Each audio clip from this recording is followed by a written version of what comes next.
Her mother thought that it would help build up her slight physique. 我同学有很多家里面是爸爸妈妈是从事这个行业的，或者是从小在舞蹈团里面长大的，是有概念的。我完全是就是一个普通的一个女孩子，然后就考上舞蹈学校了，很蹊跷，我觉得。我的生命当中，我觉得很多事情都是很多让你预料不到的事情，它就这样子顺其自然发生了。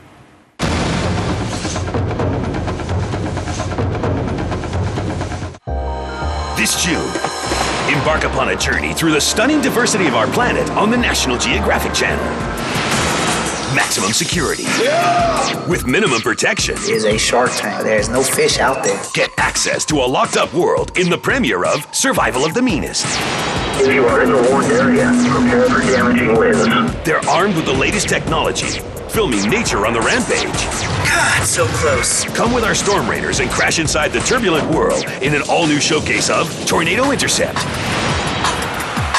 Hidden beneath the ground for 7 million years, a fossilized skull redefines the dawn of humanity. Is a messenger from the very deep past. Resurrect the story of the oldest ancestor of human beings in Ape Man, Search for the First Human. Adventures continue with our experts to investigate the unknown in the all-new episodes of Naked Science.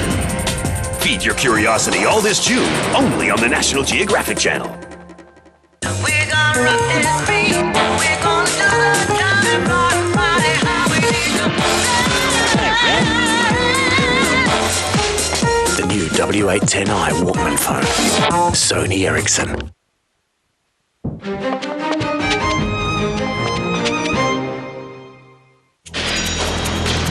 When did our story begin? The story of what makes us human. Our predecessors used to crawl, but now we stand up high. Moving on two legs is absolutely significant. We changed our way so we don't look like apes. Is that a part of human evolution? Or are we God's own creations? Know ourselves better in the all-new series of Naked Science, Monday, 10 p.m. on the National Geographic Channel. For centuries, it's been used to torture. It can bring on diabetes and heart failure, destroy the mind. I was seeing shadows that did not exist. It was a disintegrating sense of who and what I was. And in 12 days, it will kill.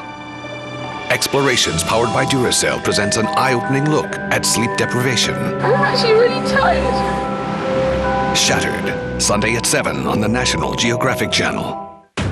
They are the creatures of water, earth, and wind.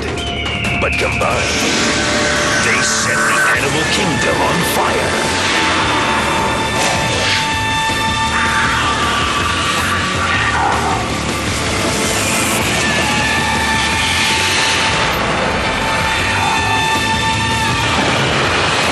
Built for the kill, tonight on the National Geographic Channel.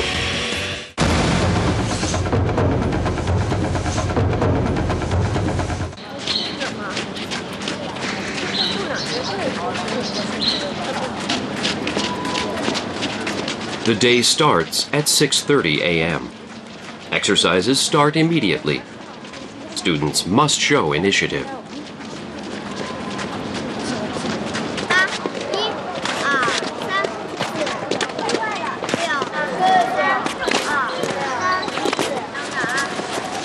Here, school performance means everything, and your best friends become your greatest rivals.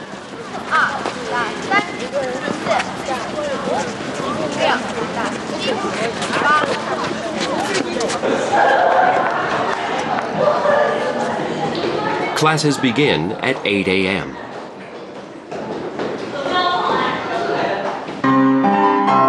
This is a folk dancing class that Ziyi once took. A typical day begins with dance and ends with dance. It is rare for students to attend lectures. The school offers a unique curriculum of martial arts, ballet, folk, modern, gymnastic dance, and Beijing opera. 老师，我们再来一次。7、10、看每一点啊，感觉像跳舞一样，哎，你的感觉在哪儿？眼睛看出去，往上升，往远升，往远落，对，长大起，后背往上挑，再往下卷，看到镜子里，好的，收好，肚子仰头，后背，眼睛。我记得。要考试了，1年级的时候，因为1年级每一个同学要面临一个退学的问题，如果你的成绩不合格，你就要被退回学校去。我那时候拼命了要让自己合格。我觉得可能我从小都会面临一个压力，好像舞蹈学校我就不想被退回去，怎么样去面对那一双双眼睛啊？我就拼命的在练功。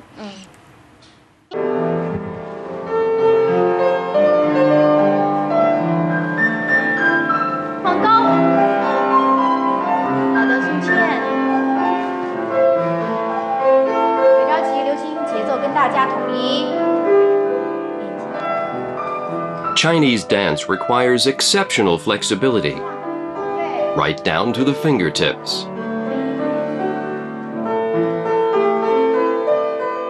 Z felt pressured by this, but she refused to give up.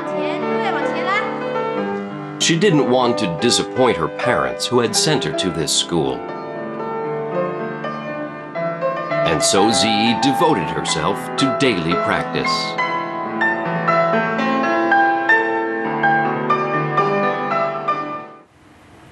很艰苦，因为民族舞是需要你在很短的时间里要把条件啊、硬度啊、软度啊解决了。我在班上属于很硬的那种，我的腿啊可以抬那么高，是从小压出来的。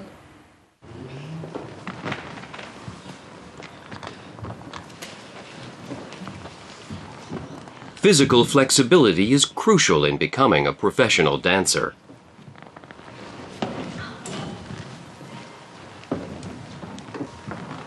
The school conducts a physical examination as part of the school entry test. 它第一个就是这个上下身的比例，上下身体和腿的比例啊，身体的腿的比例呢，就是从那个颈椎，就是颈椎骨最高的这个骨头。往下的1、2、第3个骨头开始，好，是第3骨头找着以后，抬头，要到这个臀下线。There are certain criteria to look lean and to dance gracefully. The lower body must be at least 10 centimeters longer than the upper body. 你看小孩站这儿吧，远方我们就会目测他的这个头的比例和身体的，头要小一点好看。The facial features must also be distinct so that they look attractive with makeup.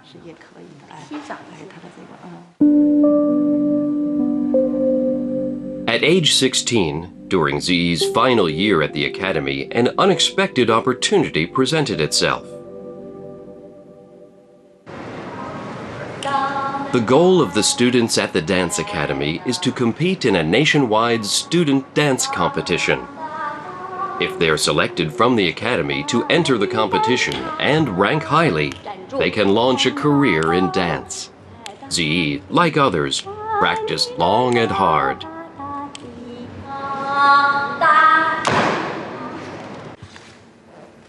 Although a mediocre student, Ziyi became a candidate due to her striking stage presence. 那有一件事情就是。桃李杯舞蹈比赛啊，我印象最深，因为那个时候，男教员和女教员有2种很不同的意见。男教员呢，就是说这个章子怡的形象不错，啊，长得很好啊，条也不错，很有观众的台缘，叫观众一看，哎，这个孩子肯定好啊。女教员呢就觉得章子怡动作不算太协调，啊，跳舞不是这个反应很快，他们要求严格一点。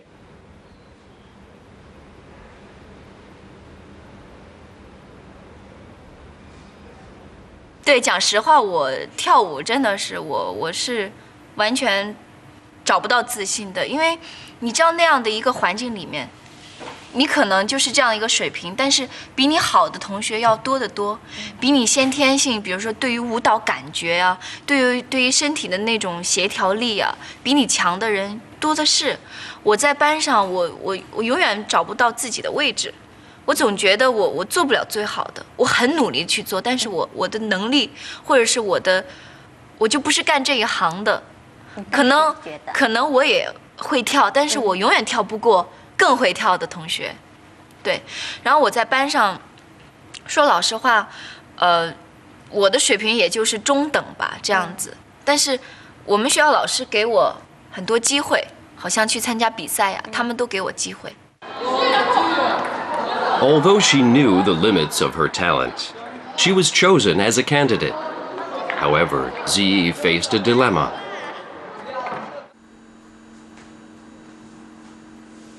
我记得那时候那个练功场就是刚才就是对这样子的一个环境，晚上啊是不开的，下了晚自习10点钟就关闭了。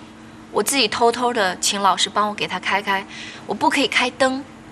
因为一开灯就会被发现，这个教室被用了，我就黑着灯，然后我就躺在那个就是这样子一个墙边上，我就压我的腿，我一躺就是40分钟，我都木了。然后等我自己就慢慢的推回来的时候，因为我的腿是这样子嘛，我在压我的腿，我就一点点收回来的时候，我就觉得我的眼泪就这样子一滴一滴往下掉，但是没有声音的，没有哭泣，没有抽噎。就是落泪，然后我就在想，我的这个时候，我爸爸妈妈在做什么？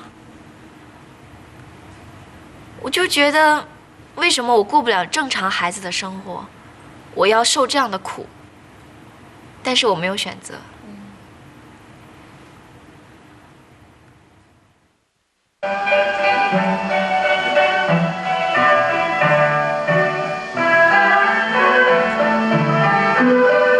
Ziyi pulled through.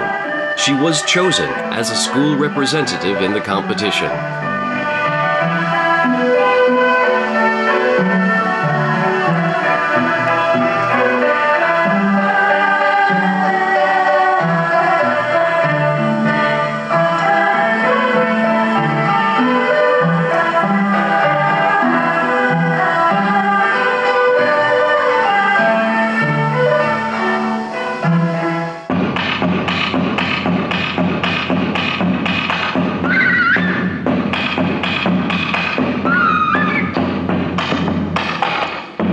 Her ethnic folk dance scored exceptionally well.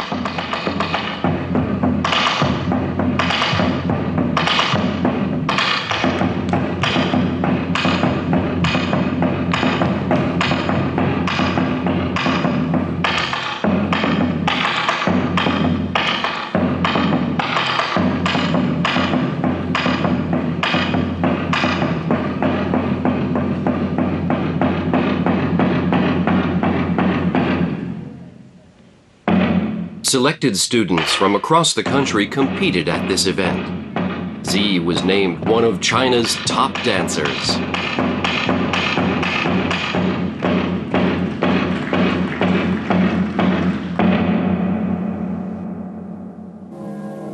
Her success in the competition secured her a career in dance.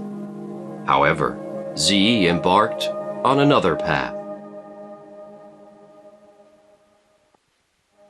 我始终觉得我做不了最好的，因为我想的蛮多，就是说 ，OK， 你没有能力成为一个领舞者，或者成为一个舞蹈家，然而在中国，我又觉得其实给予舞蹈演员的事业上的空间并不是那么大，我们更多的时候是在给一些歌舞在做陪衬呐。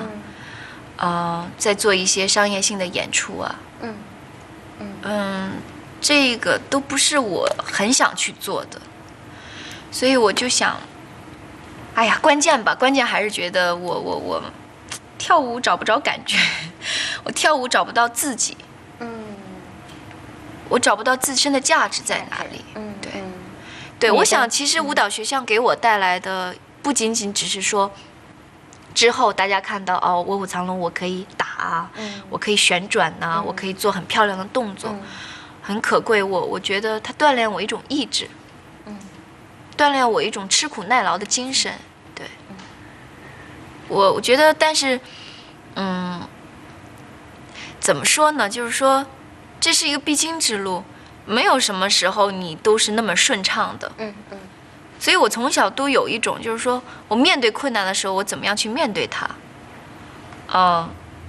也许吧，我这人可能一生都要面对很多困难，或者是很多困境。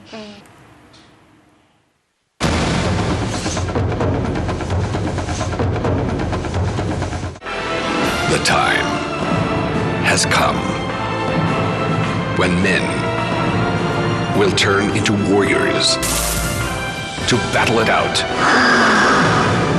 for team supremacy in the greatest football event ever.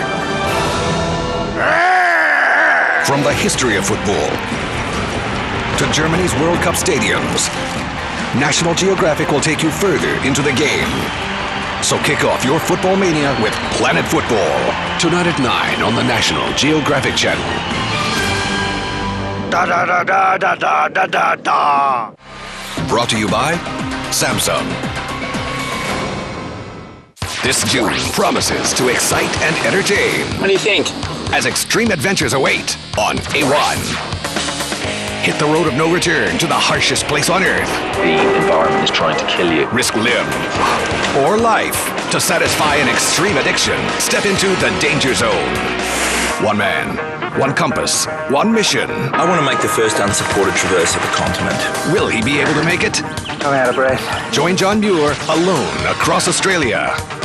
It's like the washing machine. And it is truly deadly. Follow whitewater raptors on a quest to conquer one of the world's largest rivers. It's massive. Join a fearless group that's making waves on Brahmaputra, the Great Descent. Hold on. Meet an elite team of shipwreck detectives as they go to great depths to solve mysteries of the deep. Okay. Find out what lies beneath on Sea Hunters. This June, you'll find it hard to find anything hotter than A1. A1 is a 24-hour adventure channel. To subscribe, call your cable operator. Audacious feats of engineering, modern cities on the move. Get set for a week of industrial-sized ingenuity Asian style. When NGC invites you to Mega Asia. This may be the only place in the world where something like this could be done. Go beyond the steel and glass and step inside famous megastructures. Then delve beneath a megacity's surface to see what keeps a metropolis in motion. Uncover an Asia that's larger than life. Mega Asia, Sunday at 8 on the National Geographic Channel. They're shocking stories, millions of years in the making, of a species and his fight to survive. It almost is a miracle we're here. Each an epic to search for and solve one of mankind's greatest mysteries, our true origins. Witness for a week mankind's greatest turn. From prey. We have to figure out what killed them, why they died. To ultimate predator. Stunning new portraits of our ancestors. Monday to Friday on National Geographic Specials.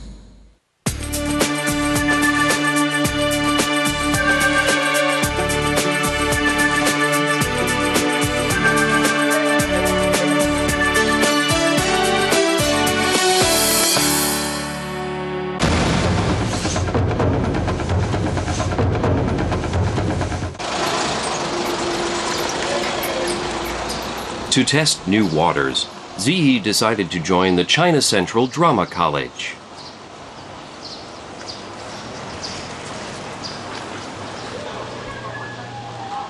Few are accepted on their first try, but Ziyi was able to enter the college at the age of 17.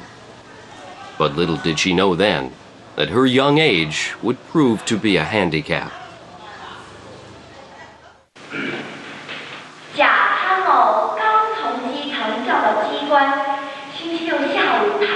Acting requires dialogue. It was a whole new world for Ziyi, who had only experienced dance. She found it difficult to get into character. Tianzheng and Li Min are former classmates of ZE. They remember her well. They both appear regularly in Chinese TV dramas and plays. 现在这个是6排，当时我们的第6排练。第6排练室，就当时我们在这个排练室，我们排的那个就是那个剧本片段啊，一些就是小说片段，还有我们那个大戏《灵魂剧场》都在这个排练厅完成的。就是从我们班，因为他在我们班年龄算是应该是最小的，就是从当时排练来说。对一些剧本的理解，对一些人物的理解，他可能会比较浅，就不像我们，比如说或者年长者的，或者经历一些事情的，比他要懂一些。我不知道那样的一个环境是什么样子了。我每一天要做不同的事情。我要早晨起来，练嗓子，喊嗓子，完全都是新的。我不知道我要做什么，所以1年级我考上中央戏剧学院以后。1年级我有一度很颓废，我跟爸爸妈妈讲，我想退学，我不想继续读了。然后每个周末我回到学校，看到中央戏剧学院6个字，我就大哭。真的。快仙女了，快仙女了。 How can a young girl play an older person with rich life experiences? The answer was right nearby. The school was surrounded by a traditional neighborhood. ZE began observing in detail the lifestyles, dialogues, and movements of the people who lived there. 对，我现在就是从学校的时候养成一种习惯，我很喜欢看。因为我可能是演员这个职业吧，我现在就是有一种职业病，我很喜欢看就是现实生活中的人。我在地铁门口，我会看到很多就是说送别的人，我就不走了，我就站在那里看。我看这个男人，2个人送别，男人是什么样的表情，女人是什么样的表情，因为这是最真实的。你只有是现实生活中看到的人，看他们的走路，看他的那种哭泣的状态。看他怎么样把那个手绢收起来，他怎么样待在那里犹豫着，继续看他一眼还是离开？我为啥呀我带不出去，我找人家，我早看不见。干啥去？你管我呢？你管过我吗？我什么时候都不管你，大晚上你上哪儿？哎，我上哪儿？你管过这个家吗？你管过？笑话！我走还不行？哎，你这是笑话吗？还不行？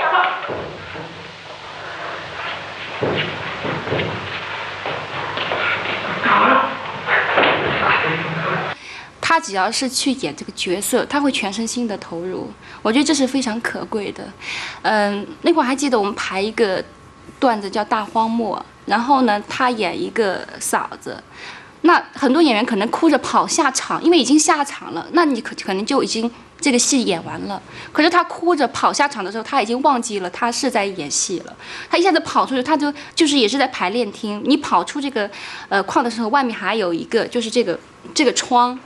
他已经忘记有窗了，他就朝着墙就撞出去了。然后我们在那边就听见啪的一下，然后就听见那个碎玻璃唰唰唰就往下那种声一下子碎了。然后那天他就把手整个就划破了。然后待会儿他上来的时候是手里拿着那个卫生纸，就是只是说大概的先缠着，然后当时手还得滴着血，是这么出来。当时情绪还非常激动，还是脸上还哭着，还是在那个嫂子那个角色当中，然后给观众谢幕什么的。走了，别着急，说这话，走了，我死也不让你走，走了我也不让你走。这叫啥事儿啊？你放我下来！谁有作业，谁有作品，那就意味着这是很重要的一件事情。我那时候在学校读书啊，我觉得我最大的欣慰和最让我努力要做的就是，我希望那一天能有我一个作业，我能够去在全学校的师生面前表演一个作业，这就是我一个学期努力的唯一一个目标。很简单，其实我每一次的目标都很简单，因为我觉得我能够，如果我努力的话，我可以实现它。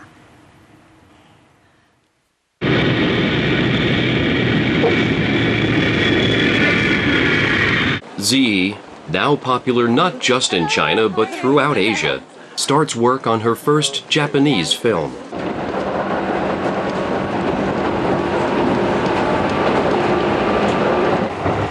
She will spend 60 days in Japan to shoot the film. 今天24号，明天26号不拍。26号没事。不拍，但是呢，就是要录音，就是唱歌。哪首？唱歌呢是这一些。时间表充分是吗？对，那就是看我们的情况，因为它后面呢其实还有，如果我们早结束的话，那2个小时录不完的。录不完啊？你是觉得录不完啊？ It will be Ziyi's first movie in which she will sing and dance. She isn't fully confident.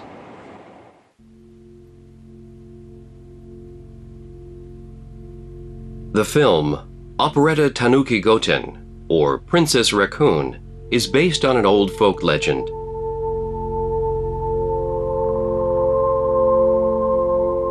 Ziyi plays a Tang princess who falls in love with a Japanese prince.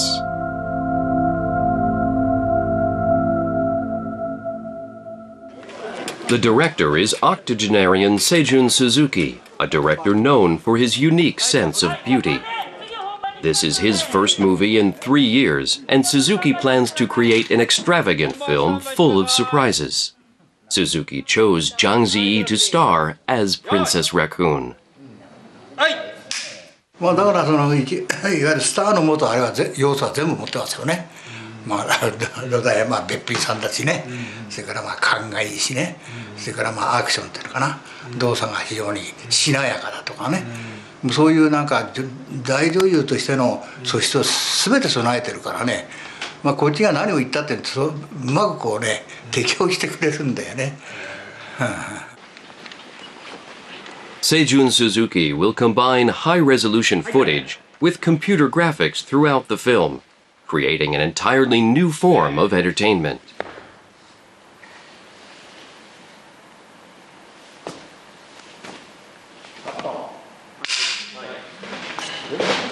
Since this film relies on new methods, actors must cope with an unconventional set.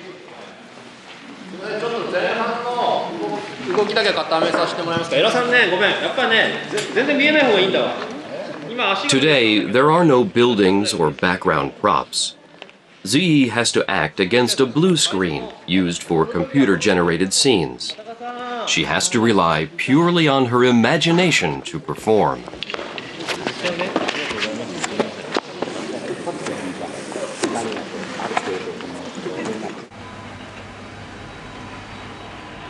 Her days are spent at the studio and the hotel. The only time to reflect upon her experiences is in her room.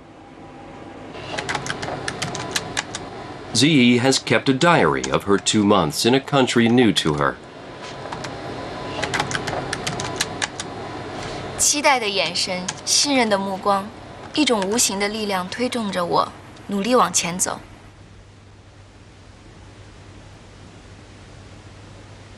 面对大段的日语台词，面对从未有过的拍摄手法，隐约中一丝胆怯涌上心际。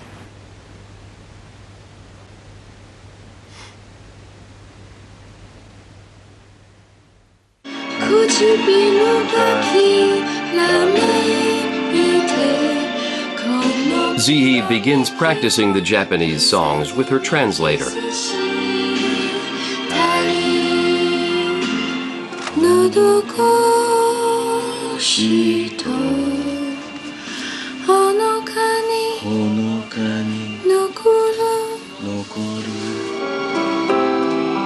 She finds Japanese difficult.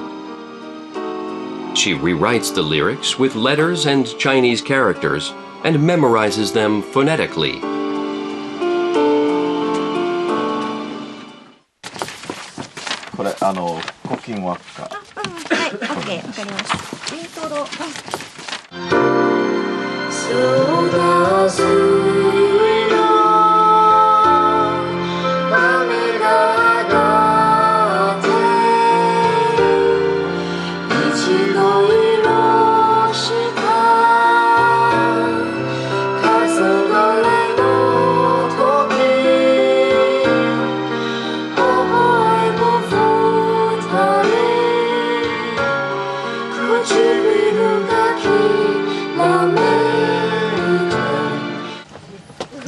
から声が出ないね。想想，对于我这个业余歌手来说，是否能够完成影片里不同情绪的歌曲，也许就是我接拍这部轻歌剧最大的挑战之一了。无疑这是难的，但我不怕，我有勇气面对它，面对路上有可能发生的所有困难和障碍。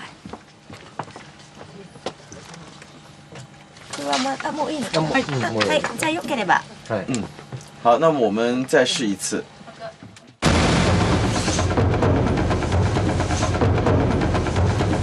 Shatter your old routines. Set your clocks for 10 p.m. and let the National Geographic Channel reformulate your weeknight television experience with the biggest series, the newest episodes of your favorite shows, an in-depth exploration of today's hottest topics. Rebuild your weeknights around 10 p.m. It's time that really matters. The series at 10 p.m., Monday to Friday on the National Geographic Channel.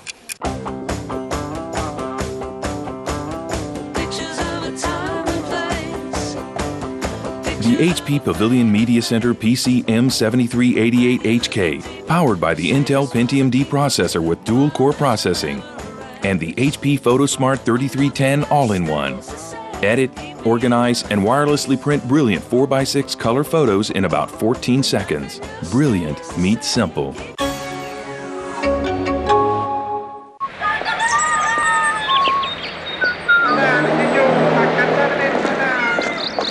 Antonio! Antonio!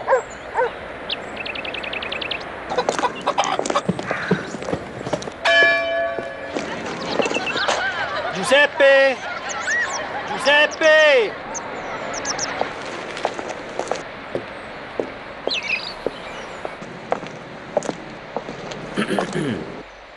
Francesco!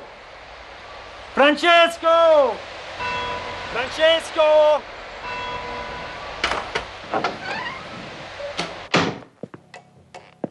Maria, m'ha chiamato qualcuno? As the questions become harder and the solutions more complex, you may not have all the answers. That's where we step in, examining the science and reasoning behind the controversial events and phenomena of our time. Nat Geo Investigates, Sunday at 10 on the National Geographic Channel. Along each lonely corner. This is democracy against dictatorship. Behind every faded door. They're shooting at the car, yeah? Someone might die. There is a story looking for salvation. You're very close to death. Come face to face. They're very afraid of the journalists. With an alternate reality. I was lucky. That will intrigue you. No Borders. Tonight on the National Geographic Channel.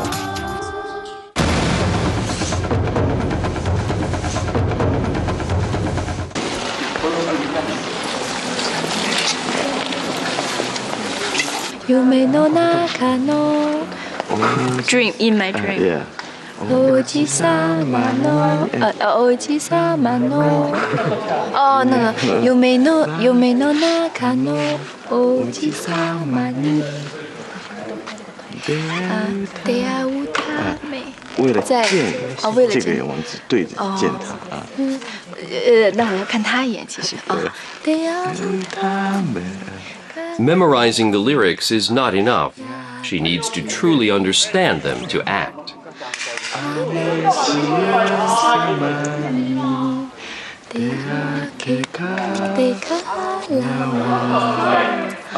失败。